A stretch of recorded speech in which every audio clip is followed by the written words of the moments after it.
Hello, അസ്സലാമലൈക്കും. ഇന്ന് ഞാൻ നല്ല അടിപൊളി ഒരു പുഡിങ്ങിൻ്റെ റെസിപ്പി ആയിട്ടാണ് വന്നിട്ടുള്ളത്. കുറച്ച് റവയും അതേപോലെ തന്നെ ഒരു 1/2 ലിറ്റർ പാലും ഉണ്ടെങ്കിൽ സിമ്പിളായിട്ട് ആർക്ക് വേണമെങ്കിലും ഉണ്ടാക്കിയെടുക്കാൻ പറ്റുന്ന ഒരു കിടിലൻ പുഡിങ്ങാണ്. നിങ്ങൾക്ക് ഇത് കാണുമ്പോൾ തന്നെ മനസ്സിലാവുന്നുണ്ടാവും അടിപൊളി ടേസ്റ്റാണെന്നുള്ളത്. അതുപോലെ തന്നെ ഉണ്ടാക്കാനും നല്ല ഈസിയാണ്. നമ്മളിത് ആവിയിലാണ് വേവിച്ചെടുക്കുന്നത്, അല്ലാതെ നമുക്ക് വേറൊരു ബുദ്ധിമുട്ടുമില്ല. എളുപ്പമാണ് ഉണ്ടാക്കാനായിട്ട്. അപ്പോൾ നമുക്ക് നോക്കാം ഈ കിടിലൻ പുഡിങ് എങ്ങനെയാണ് ചെയ്യുന്നതെന്നുള്ളത്.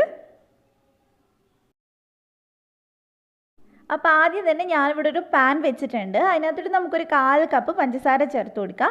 നമ്മൾ പഞ്ചസാര ഒന്ന് കാരമലൈസ് ചെയ്യുകയാണ്. അപ്പോൾ അതിന് വേണ്ടിയിട്ടാണ്, വെള്ളമൊന്നും ഒഴിക്കേണ്ട ആവശ്യമില്ല. ഇനി നമുക്കിതൊന്ന് ഒരു മീഡിയം ഫ്ലെയിമിൽ വെച്ചിട്ട് നമുക്കിതൊന്ന് ഉരുക്കിയെടുക്കണം. നന്നായിട്ട് ഉരുക്കി തുടങ്ങുന്ന സമയത്ത് ഫ്ലെയിം നന്നായിട്ടൊന്ന് കുറച്ച് കൊടുക്കുക, അല്ലെങ്കിൽ പെട്ടെന്ന് കരിഞ്ഞു പോകും. കരിഞ്ഞു കഴിഞ്ഞാൽ പഞ്ചസാരക്ക് ഒരു കയ്പ്പ് ചുവ വരും.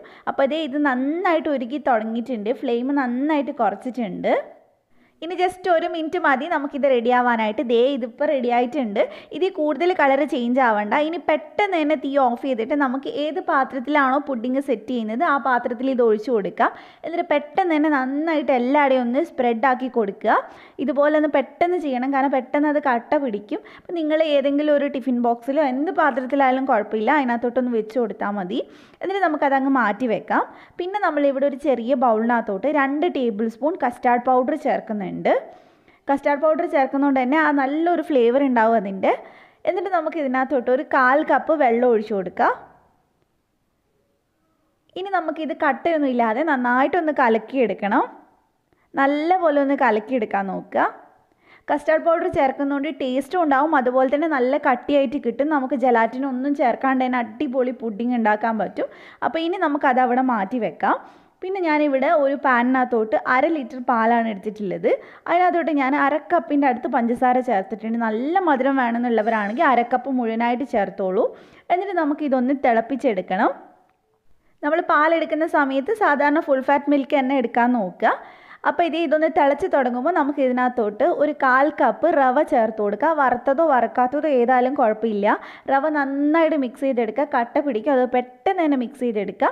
ഈ സമയത്ത് ഫ്ലെയിം നന്നായിട്ടൊന്ന് കുറച്ച് വെച്ച് കൊടുക്കുക. ഒരു ലോ ടു മീഡിയം ഫ്ലെയിമിൽ വെച്ചാൽ മതി. എന്നിട്ട് 1 മിനിറ്റ് ഇതൊന്ന് വേവിച്ചെടുക്കണം. ജസ്റ്റ് അതൊന്ന് 1 മിനിറ്റ് വേവിച്ചാൽ മതി. അതിനുശേഷം നമുക്ക് ഇതിനകത്തോട്ട് നമ്മൾ ഉണ്ടാക്കി വെച്ചിട്ടില്ലേ കസ്റ്റാർഡിൻ്റെ മിക്സ് ചേർത്ത് കൊടുക്കുക. അത് ചേർത്ത് കഴിഞ്ഞാൽ പെട്ടെന്ന് തന്നെ ഇളക്കി കൊടുക്കണം, കാരണം പെട്ടെന്ന് കട്ട പിടിക്കുന്നതാണ് കസ്റ്റാർഡ്. അപ്പോൾ പെട്ടെന്ന് നമുക്ക് വേഗം അതൊന്ന് ഇളക്കിയെടുക്കാം.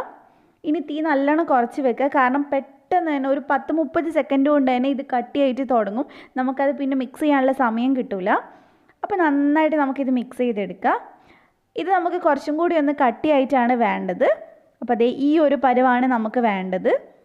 അപ്പോൾ ഈ ഒരു പരുവാവുന്നത് വരെ ചെയ്യുക, കാരണം ഇത് ഭയങ്കര ലൂസായിട്ടാണ് നിങ്ങൾ ഉണ്ടാക്കിയിട്ടുള്ളെങ്കിൽ പിന്നെ സെറ്റ് ചെയ്യാൻ ബുദ്ധിമുട്ടാവും. അപ്പോൾ ഈ ഒരു പരുവാകുമ്പോൾ നമുക്ക് തീ അങ്ങ് ഓഫ് ചെയ്യാം. അപ്പോൾ ചൂടോടെ തന്നെ ഞാനിത് നമ്മൾ നേരത്തെ കാരമലൈസ് ചെയ്തിട്ടുള്ള പാത്രത്തിനകത്തോട്ട് ചേർത്ത് കൊടുത്തിട്ടുണ്ട്. അപ്പം മുഴുവനായിട്ട് നമുക്ക് ഇതിനകത്തോട്ട് ചേർത്ത് കൊടുക്കാം. അതിനുശേഷം നമുക്കിതൊന്ന് 2-3 വട്ടം ഇതുപോലെ ഒന്ന് തട്ടിക്കൊടുക്കുക. അതിനകത്ത് എയർ ബബിൾസ് ഒക്കെ ഉണ്ടെങ്കിൽ ഒന്ന് പോകാനായിട്ടാണ്. എന്നിട്ട് ഞാനിവിടെ ഒരു അലുമിനിയം ഫോയിൽ വെച്ച് ഇത് കവർ ചെയ്തെടുക്കുന്നുണ്ട്. അലുമിനിയം ഫോയിൽ തന്നെ വേണമെന്നില്ല, എന്തെങ്കിലും ഒരു അടപ്പുണ്ടെങ്കിൽ അത് വെച്ച് നന്നായിട്ടൊന്ന് അടച്ചു കൊടുത്താൽ മതി. ഉള്ളിലേക്ക് വെള്ളം ഇറങ്ങാണ്ടിരിക്കാൻ വേണ്ടിയിട്ടാണ്, കാരണം നമ്മളിത് ആവിയിലല്ലേ വേവിച്ചെടുക്കുന്നത്, അതുകൊണ്ടാണ്. അപ്പോൾ ഞാനിവിടെ ഒരു വലിയ കടായിക്കകത്തോട്ട് കുറച്ച് വെള്ളം ഒഴിച്ചിട്ടുണ്ട്. അതിനകത്തോട്ട് ഒരു റിങ് ഇട്ട് കൊടുത്തിട്ടുണ്ട്. ഇതിനി തിളയ്ക്കുന്ന സമയത്ത് നമുക്കിതിനകത്തോട്ട് നമ്മളെ ഈ പാത്രം ഒന്ന് വെച്ച് കൊടുക്കാം. ഈ പുഡിങ്ങിൻ്റെ ഈ ട്രേ ഒന്ന് വെച്ച് കൊടുക്കാം. അപ്പോൾ ഞാൻ വെച്ചിട്ടുണ്ട്, നന്നായിട്ട് തിളച്ചിട്ടുണ്ട്. അപ്പോൾ ഇനി നമുക്കിത് അടച്ച് വെച്ചിട്ട് ഒരു 30 മിനിറ്റ് ഇതൊന്ന് വേവിച്ചെടുക്കണം. ഒരു മീഡിയം ഫ്ലെയിമിൽ വേവിച്ചെടുത്താൽ മതി, വെള്ളം വറ്റാതെ നോക്കണം. അതിനുശേഷം നമുക്കിത് തുറക്കാം. അപ്പോൾ 30 മിനിറ്റ് ആയിട്ടുണ്ട്. ഞാൻ ഫ്ലെയിം ഓഫ് ചെയ്തിട്ടുണ്ട്. ഇനി നമുക്ക് ഇതിൽ നിന്ന് എടുത്ത് മാറ്റിയിട്ട് ഇതൊന്ന് ചൂട് ചെറുതായിട്ടൊന്ന് അറിയതിന് ശേഷം നമുക്ക് തുറന്ന് നോക്കാം. നിങ്ങളിത് തുറന്ന് നോക്കേണ്ട ആവശ്യമില്ല, കാരണം 30 മിനിറ്റ് കൊണ്ട് എന്തായാലും വെന്തിട്ടുണ്ടാവും. എന്നിട്ട് നന്നായിട്ട് ചൂടാറിയതിന് ശേഷം എടുത്ത് ഫ്രിഡ്ജിൽ വെക്കുകയാണ് നമ്മൾ ചെയ്യുന്നത്. അപ്പോൾ ഞാൻ ജസ്റ്റ് കാണിച്ചു തരാൻ വേണ്ടിയാണ് ഇത് തുറന്നത്. നന്നായിട്ട് വെന്തിട്ടുണ്ട്, കയ്യിലൊന്നും ഒട്ടിപ്പിടിക്കണില്ല. അപ്പോൾ ഇനി നമുക്ക് വീണ്ടും അതൊന്ന് കവർ ചെയ്തതിന് ശേഷം ഒരു 4-5 മണിക്കൂർ ഒന്ന് ഫ്രിഡ്ജിൽ വെക്കാം.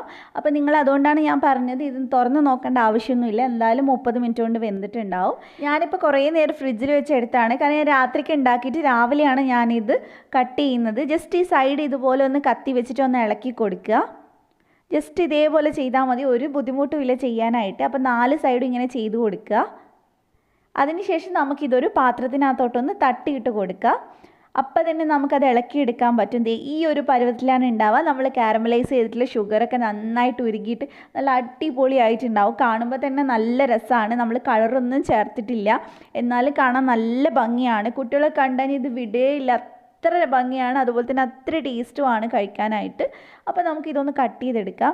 നല്ല സോഫ്റ്റായിട്ടാണ് ഉണ്ടാവുക. അപ്പം നമ്മൾ കട്ട് ചെയ്യുന്ന സമയത്ത് സൂക്ഷിച്ച് കട്ട് ചെയ്താലേ നല്ല പെർഫെക്റ്റ് ആയിട്ട് നമുക്ക് കട്ട് ചെയ്തെടുക്കാൻ പറ്റുള്ളൂ.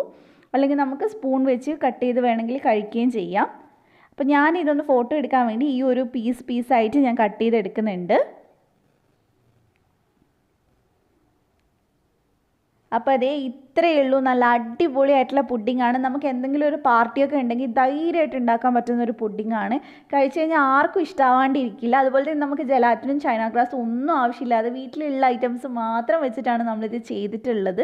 ഇത് കട്ട് ചെയ്യുമ്പോൾ തന്നെ നമുക്ക് മനസ്സിലാവും എത്രത്തോളം അത് സോഫ്റ്റാണെന്നുള്ളത്. വായിലിടുന്ന സമയത്ത് അലിഞ്ഞു പോകണ ഒരു പരുവത്തിലാണ് ഉണ്ടാവുക. അപ്പം മധുരം കഴിക്കാൻ ഇഷ്ടമുള്ളവർക്ക് ഇത് കണ്ടപ്പോൾ തന്നെ ഇഷ്ടമായിട്ടുണ്ടാവും. അപ്പോൾ പെട്ടെന്ന് തന്നെ ട്രൈ ചെയ്യുക. എന്നിട്ട് ഫീഡ്ബാക്ക് എന്തായാലും പറയാം.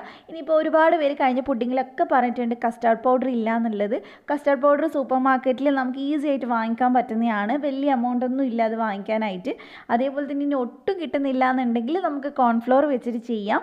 അതിന് പകരം നമുക്ക് കോൺഫ്ലോറിൻ്റെ കൂടെ എന്തെങ്കിലും എസെൻസ്, വാനില എസെൻസ് പോലെയൊക്കെ ചേർത്ത് കൊടുക്കുകയാണെങ്കിൽ ഇത്രയും ടേസ്റ്റ് ഉണ്ടാവില്ലെങ്കിലും നല്ല ടേസ്റ്റ് തന്നെ ആയിരിക്കും. അപ്പോൾ അങ്ങനെ വേണമെങ്കിൽ ഒന്ന് ട്രൈ ചെയ്ത് നോക്കാം.